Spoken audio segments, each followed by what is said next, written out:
Joining us now is Ken Klippenstein, one of our reporters at TYT Investigates, who just keeps killing it with the stories that he breaks. Ken, thank you so much for joining us. Hey, Anna, thanks for having me. So over the weekend, you broke a story that I want to get into. But before I do it, let's just kind of set the context of where the country is in terms of right-wing, non-Muslim extremism. Because while Trump just over the weekend claimed that he wants to work with someone like Narendra Modi to battle or combat Islamic terrorism, in reality, right-wing non-Muslim terrorism poses more of a threat in the United States. At least that's my view of it, but I wanted to get your thoughts. Well, that's also the FBI's view of it. To reference a story that I reported recently, I was able to get a priorities guide for 2020 that the FBI produces. It's called Counterterrorism Priorities, and they themselves found that white nationalist and white supremacist extremism was more of a threat than these Islamist groups. So that would seem to be borne out by the law enforcement intelligence community as well.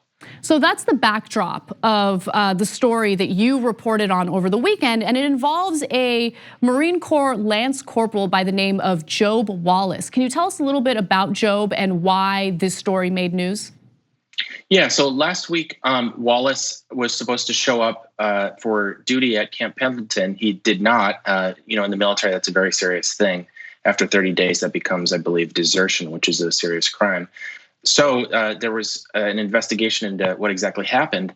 His family was, issuing pleas to the public to report back to them or law enforcement with any information they might have about what happened to him.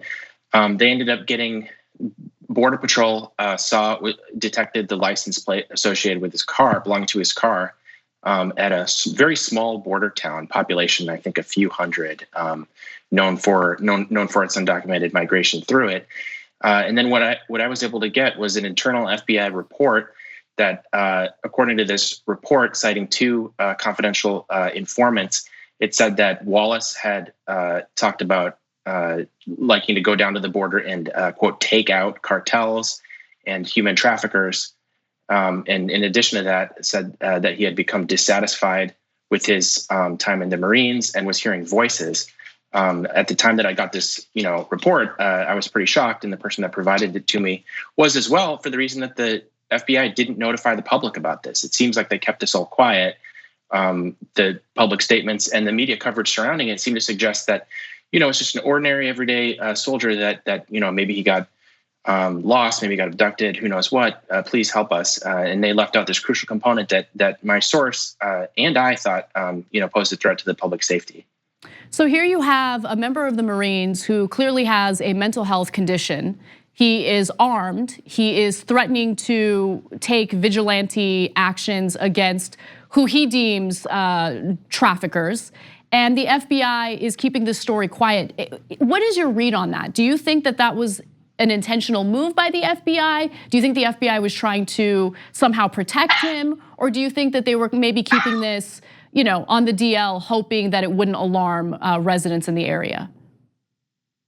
I don't know for certain, but what my source thought, and I don't, think this is unreasonable, is that it'd be very embarrassing to the Marines for it to come out that one of their soldiers, allegedly had threatened violence, and it's possible that other Marines knew about this, and if that's the case, I can see why they wouldn't want that to come out. It reflects poorly.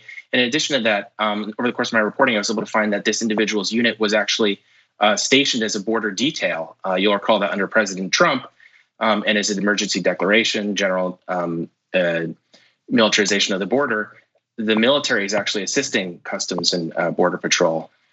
So with all of that, I could understand why they might find it, expedient to not talk about it or embarrassing that it might come out.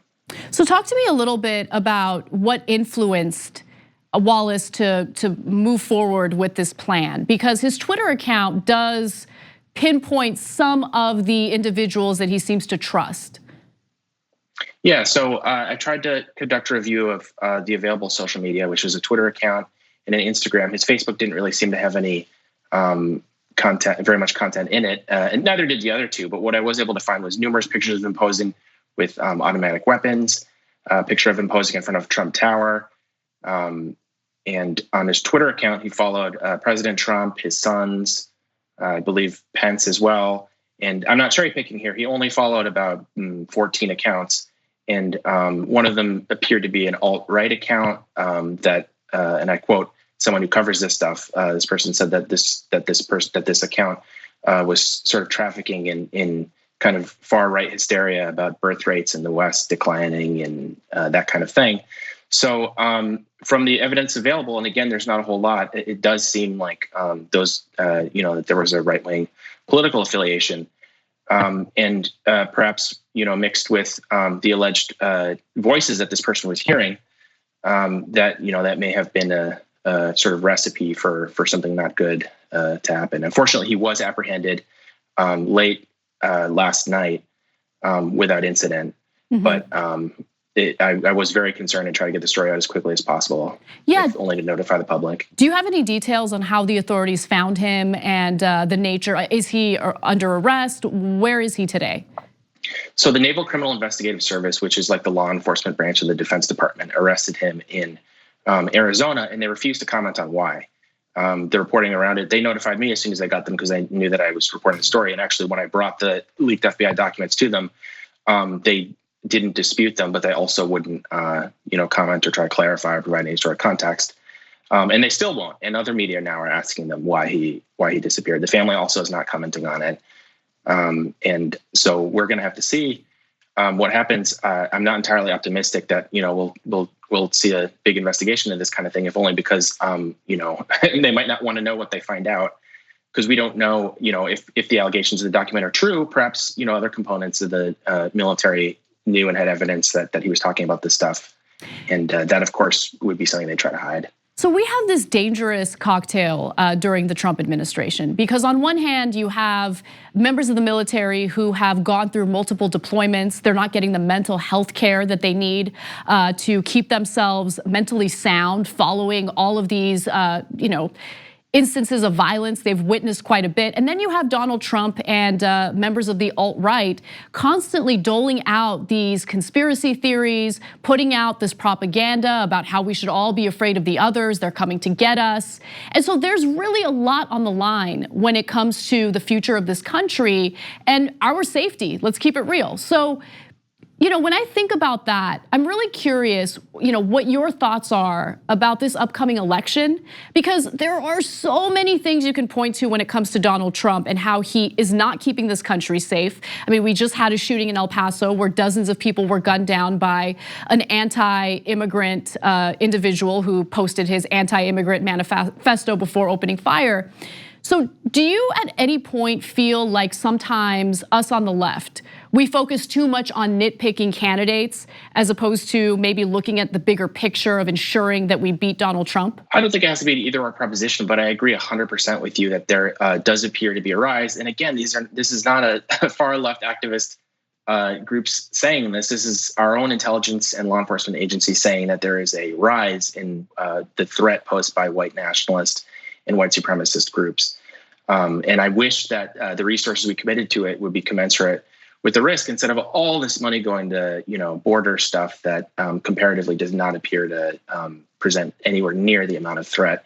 I mean, at the same time, we're just pouring money into these agencies to build a wall, to militarize the border, to provide all these I think superfluous resources to these agencies. You can talk to other law enforcement people who themselves are largely conservative Republicans who are saying this is undermining, and they've told me this repeatedly. I know a lot of law enforcement on the inside that are running these things. They may not even necessarily disagree with Trump's politics generally, but they're saying I can't do my job now to police the other stuff that we need to, because we're losing so much in the way of resources to this other issue. Well, those private prisons at the border, they got to make their money, right? Donald Trump's got to give back after they funded his inauguration and gave him quite a bit of campaign money. Anyway, Ken Klippenstein, you are awesome. Thank you so much for your reporting, and it's a pleasure speaking with you as always. Hey, thanks so much for having me.